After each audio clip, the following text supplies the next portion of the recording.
තාත්තා එක්ක අතර කලාව පැත්තෙන් සම්බන්ධ තියෙන කෝලම් එක්ක.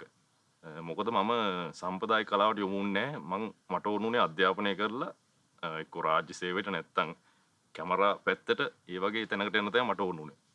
දැන් නීතිලා ඉන්න රාජ්‍ය සේවයේ සාම්ප්‍රදායික පැත්තට ගියේ නැත්තේ ඒ කියන්නේ අපේ තාත්තලා ඒ කාලේ ඇවිල්ලා රෑ වෙලා ගෙදර ඉන්නේ. ඊට පස්සේ අපිට තාත්තලත් එක්ක ගැටෙන්න තියෙන වෙලාව අඩුයි. රෑට උදේ පාන්දර යනවා රෑට එනවායි එහෙම වෙලාව අඩුයි. ඉතින් දුකයි ඒතකොට තාත්තලා විඳින මේ එකත් එක්ක දුකයි බලන් ඉන්න. ඒක නිසා මම සම්ප්‍රදායික පැත්තට යොමු වුණේ නැහැ. මට ඕනුනේ ඒ කියන්නේ සල්ලි හම්බ කරලා තාත්තලව හොඳින් තියන්න. ඒක තමයි මට ඕනුනේ. මම 2012 A level කරේ. A level කරෙත් මම කොමර්ස් පැත්තේ. ඒ කරේ ඇත්තටම මට ඕනුනේ ආර්ථිකය ගොඩනගන්න. ඒක නිසා කොමර්ස් පැත්ත කරලා මම ඉන්නකොට මට ඒත් ආසයි. කැමරා පැත්තට ආසයි, ඩ්‍රාමා පැත්තට ආසයි. එහෙම ඉන්නකොට මට SLTTI එකේ රූපවාහිනී අභ්‍යාසන ආයතනයේ කැඳවුවා අභ්‍යාසලාභී. මම ඇප්ලයි කළා. මම විල රූපවාහිනී කැමරාකරණය ඩිප්ලෝමා එක කරා. ඩිප්ලෝමා එක කරලා ඉන්නකොට මට සිරසෙන් කතා කරා බාප්පගේ යාළුවෙක් හිටියා සිරසෙන් කතා කරා වැඩ කරන්න. ඉතින් අපි ලන්ච් ටයිම් ටීවී ඒ දවස්වලගේ ප්‍රෝග්‍රෑම් ලන්ච් ටයිම් ටීවී එතකොට ඔය පර්සනල් ප්‍රෝග්‍රෑම්ස් පුද්ගලයන් ගැන යන ඒ වගේ ප්‍රෝග්‍රෑම්ස් ගණනාවක් කරා. එහෙම ඉන්නකොට මට ආයිත් ස්ටේජ් ඩ්‍රාමා වලට ආසාවක් ඇති වුණා. මට ඇත්තටම නාට්‍ය වලට ආසාවක් ආවේ අපේ බාප්පා කෙනෙක් ඉන්න උපුල් වීරසිංහ කියලා. එයා ඔය stage dramas, tele dramas, films වල එහෙම ඉන්නවා. එයා ඇක්ට් කරනවා දැකලා මට ආසාවක් තිබුණා කවදා හරි මම ටීවී එකේ හරි ෆිල්ම් වල හරි පෙනී ඉන්න ඕනි කියලා. මට ආසාවක් ආවා. ඒ අරහා මං බාප්පා හරහාම තරුණ සේවා සභාවට අයදුම් කළා. තරුණ සේවා සභාවේ රාම ස්කූල් ඩිප්ලෝමා එක කරා. දැන් මට එතන උගන්වනකොට ආස හිතුණා තාත්තා කරන්නේ මේක. තාත්තා කරන්නේ කෝලම්. මේක කරන්නේ.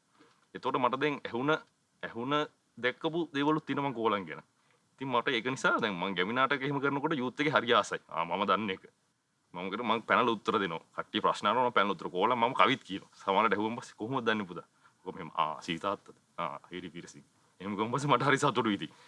එයාට කොහොමද අත නිකන් තියන් ඉන්න බෑ. මොන හරි මදිනවා බල්ලි අඹනවා, ඒ කියන්නේ රූප අඳිනවා, ග්‍රහ රූප අඳිනවා. මටත් ග්‍රහ රූප ගොඩක් ඇඳලා දීලා තිනවා. පුතේ මේක තියාගන්න පරිස්සම් කරලා තියාගන්න මන් නැති කාලෙක ඕන වෙයි කියලා.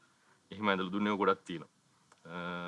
ඒ වගේ සීතාත්තයි ගොඩක් විශේෂතා තියෙනවා. සීතාත්තගේ බලි ශාන්ති කර්ම මම දැකලා තිනවා ඇස් පිට. එතකොට එයාගේ 18 සන්නි ග්‍රහ පූජා ඒ වගේ ගොඩක් දැකලා තිනවා. ඇත්තටම 100ට වගේ නම් මං හිතන්නේ තාත්තටවත් ඒ හැකියාව තියෙනවා කියලා 100ට තිබ්බ හැකියාව වලින් 150ක්. තරුණ කාලේ ඒවා මං වීඩියෝස් වලින් දැකලා තිනවා. ඊට පස්සේ දැන් ඊට පස්සේ කාලේ 100 නැති වෙන කාලේ ඒවා මං S2 දැකලා තිනවා.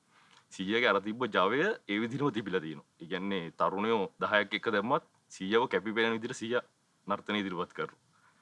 ඇත්තටම කඳුළු නුන S2 දැක්කම තාත්තන්ට සමාල්ලාට මටත් දැනෙනවා. දකින්නකොට 100ගේ තියෙන විශේෂතාවය ඒක තමයි. ගොඩක් ජව සම්පන්නයි ඕන කෙනෙක් එක්ක නටන්න පුළුවන් බෙර වාදනය කරන්න පුළුවන් අඹන්න පුළුවන් කපන්න පුළුවන් පිළිම ඕන දෙයක් කරන්න පුළුවන්. තාත්තලා ගොඩනෙකුවේ තාත්තලා ඇත්තම තාත්තා ගොඩනෙකුවේ තාත්තට සීතාත්තෙන් ආපු දෙයක්. සීතාත්තගේ තාත්තෙන් ආපු දෙයක්. එහෙම පරම්පරාවෙන් ආපු දෙය තමයි තාත්තලාගේ ඔළුවේ තියෙන්නේ. මම ඒක නෙමෙයි මම ලයිට් එන්නේ මෙහෙමයි පිටපතේ ලයිට් එන්නේ මේ විදිහට කොස්ටියුම් එක මෙහෙම වෙන්න ඕන. රියැක්ට් එක මෙහෙමයි. එහෙම මං හැම එකම පිටපතේ ලියලා තියෙන්නේ. මොකද අපේ ඩ්‍රාම ස්කූල් එකේ කට්ටිය දන්නේ නැහැ දැන් නැටුම් ශිල්පීන් නම් දන්නවා මේ පදෙන් පස්සේ තියෙන්නේ මේ පදේ. මෙතනින් පස්සේ තියෙන්නේ මේ බෙරේ පදේ ගහන්නේ කියලා. අපේ කට්ටිය දන්නේ නැහැ. ඒගොල්ලෝ වැඩ කරන්නේ පිටපත කරනවා. එහෙම කියලා මං හැමදේම සමරි කරලා පිටපතට ඇතුළත් කරා. කට්ටිය ලේසි වෙන්න. මං ඊට පස්සේ සම්පූර්ණ පිටපත අතින් ලියලා ටයිප් කරලා හැමෝටම දුන්නා. මෙහෙම කරන්න ඕනේ මෙහෙම කරන්න ඕනේ කියලා. ඊට පස්සේ කට්ටිය ඔව් මෙහෙම කරමු කියලා කට්ටියම රියසල් කරලා තාත්තලා ඉස්සර කරන්නේ හරි අපි හෙට ෂෝ එකන අද රියසල් එකක් කරමු. කරලා හෙට ෂෝ එක කරමු. මං එහෙමනේ මං ගෝ මට එහෙම බෑ. අපි දවස් 3ක් රියසල් එක කරන ෂෝ එකට කලින්. අපි මෙහෙම කරමු කියලා රියසල් කරලා කොහොම හරි දැන් කෝලන් ෂෝ මං හිතන්නේ 200ක් වගේ ප්‍රමාණයක් අපි කරලා තියෙනවා මුළු රට පුරාම. තාත්තගේ සාම්ප්‍රදායික කතාව මම කොලේට ගත්තා දැන් විදියට එඩිට් කළා. ඒ කියන්නේ ඉස්සර විහිළු නෙමෙයි දැන් තියෙන්නේ. මං ඒ විදියට ඒ විහිළු වයින් කරලා දැන් තියෙන විහිළු දානවා. දැන් යන සමාජය කියන්නේ දැන් හෙට රාමයක් කරනවා නම් අද රියසල් කරනවා නම් දැන් මේ වර්තමානයේ ජන වහරේ තියෙන ටික තමයි මම දාන්නේ. මෙහෙම කරන්න ඕනේ මෙහෙම කරන්න ඕනේ මෙහෙමයි යන්නේ කියලා. තාත්තෙන් අහලා කරන්නේ. තාත්තෙන් අහනවා මම මේක දැම්මට කමක් නැද්ද? සම්ප්‍රදායට හානියක් වෙනවද? නෑ කමන්නේ එහෙම විහිළුවක් දැම්ම කියලා එහෙම දෙපසක් දැම්ම කියලා සම්ප්‍රදායට හානියක් වෙන්නේ නෑ. ඒ නිසා එහෙම දාලා කරමු. තාත්තත් ඇග්‍රී වෙනවා.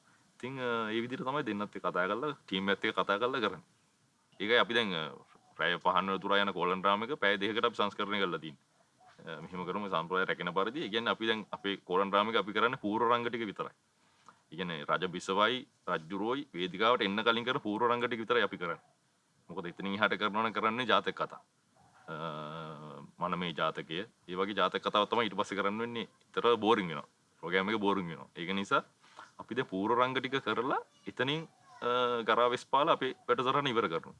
මොකද මිනිස්සුන්ට ප්‍රසංගික බව දැනෙන්නේ. මොකද දැන් වර්තමානෙත් එක්ක ප්‍රසංගික කලාවත් එක්ක තමයි හැමදේම යන්නේ. ගොඩක් කට්ටිය කැමති මියුසිකල් ෂෝ එකක් බලන්න. ඒ කියන්නේ ප්‍රසංගික කලාවත් එක්ක යන්නේ. දැන් ධාරසන්නියක් වගේ එලි වෙනකම් බලන්න කවුරු කැමති නෑ. ස්ටේජ් ඩ්‍රාම එකක් 150ක් හරි බලන්න කැමති. මොකද පැය දෙකකින් වගේ ඉවරයි. ලෙන්ත් එකක් පැය දෙකකින් වගේ ඉවරයි. ෂෝට් ඩ්‍රාම එකක් විනාඩි 30යි උඩරින් ඉවරයි. ඉතින් ඒක නිසා මම හිතනවා ප්‍රාසංගික කලාවත් එක්ක වර්තමාන සමාජයේ සම්බන්ධලා ඉඳී ටික කාලයක් යනකම්. සාම්ප්‍රදායික පැත්ත ඉගෙන ගන්න අමාරුයි සහ පොඩ්ඩක් දුෂ්කරයි ඉගෙන ගන්න. සාම්ප්‍රදායික දේවල් මම හිතන්නේ කාලයක් යනකොට නැති වෙලාම යයි. මොකද දැන් අපේ සීතාත්තගෙන් පස්සේ සීතාත්තා තමයි බලි ඇම්බුවේ බලි කරේ සීතාත්තා. මම දන්න විදිහට සීතාත්තා විතරයි මේ ප්‍රදේශේ බින්දර ප්‍රදේශේ කරේ. ඉතින් දැන් ඇත්තටම බලියක් කමන්න කෙනෙක් නැහැ. බලි ශාන්ති කර්මයක් කරන්න කෙනෙක් නැහැ. ඒ බලි ශාන්ති කර්මය එහෙම් පිටින් පිරීලා ගිහිල්ලා ඉවරයි. ඒ වගේ ඔය දහඩ සන්නි කාලාවත් අපේ ලොකු තාත්තා කෙනෙක් ඉන්නවා හේමචන්ද්‍ර වීරසිංහ කියලා. එයා තමයි දැන් දහඩ සන්නි පැත්ත කරගෙන යන්නේ. සීතාත්තෙන් පස්සේ. ඉතින් මං හිතනවා දහඩ සන්නි පැත්තත් ඔහොමම කෙමෙන් නැති වෙලා යයි. හැබැයි කෝලන් සම්ප්‍රදාය රැකේ මොකද ඩ්‍රාමා ස්කූල් එකේ ඩ්‍රාමා වලට කෝලන් සම්ප්‍රදාය තියෙනවා. ගෙමි නාටක වල කෝලන් සොකර නාට්‍ය තියෙනවා. ඒක නිසා කෝලන් සම්ප්‍රදාය ටික කාලයක් යනකම් තියෙයි. මට පුළුවන් තරම් කෝලන් සම්ප්‍රදාය රැක ගන්නවා. මොකද මම දන්න නිසා ඒ ගැන. මගෙන් අහන ගොඩක් කටි ගමේ කට්ටියත් අහනවා පිට යාළුවොත් අහනවා අපිට බැරිද බං කෝලම් කරන්න අපිට බැරිද කෝලම් නාට්‍ය වලට එන්න මං කිව්වා එහෙම හිතන විදිහට කෝලම් කරන්න බෑ බං නිකන් කෝලම් නම් කරන්න පුළුවන් ඒ වගේ කෝලම් ඩ්‍රාමයකට සම්බන්ධ කෝලම් කරන්න බෑ කියලා. මේකට මේ නැටුම් ගැන දැනීමක් තියෙන්න ඕන ඩ්‍රාමා ගැන දැනීමක් තියෙන්න ඕන. උඹලා ඉගෙනගෙන වරෙන් මම ඕන උඹලා තනසාසාවට දාලා දෙන්නම්. උඹලා ඉගෙන ගන්න මම උඹලව ගන්නම් කියලා. ගැමි රංගෙන් ඉදිරිපත් කරන්න තියෙන්නේ කෝලම් පොඩ්ඩක් ඉගෙන ගන්න ලේසි. නැටුම් ගැන දන්න කෙනෙක්ට. ඉතින් ඒක නිසා තරුණයන් සාම්ප්‍රදායික පැත්තට නැති වුණත් කෝලම් වගේ ඩ්‍රාමාවකට යොමු වෙන්න කැමතියි. මම නම් ඇත්තටම කැමතියි. ඒ කියන්නේ මේ සාම්ප්‍රදාය තියෙන දෙයක් පිට කෙනෙක්ට දුන්නා කියලා කිසිම ප්‍රශ්නයක් වෙන්නේ නැහැ. කවදා හරි රැකෙයි ඒක කොහේ හරි රැකෙයි. ඒකයි අපි සීතාත්තලා දුන්න දේවල් තාම තියෙන්නේ. සීතාත්තලා මේ ගුරු මුෂ්ටි තියාගත්තේ නැහැ. දන්න හැමදේම කියලා දුන්නා. අපේ තාත්තලා දන්න හැමදේම කියලා දුන්නා. ඉතින් මම හිතනවා එහෙම දෙන එක හොඳයි. ඒක අනාගතේ කවදා හරි අපිට දකින්න පුළුවන්.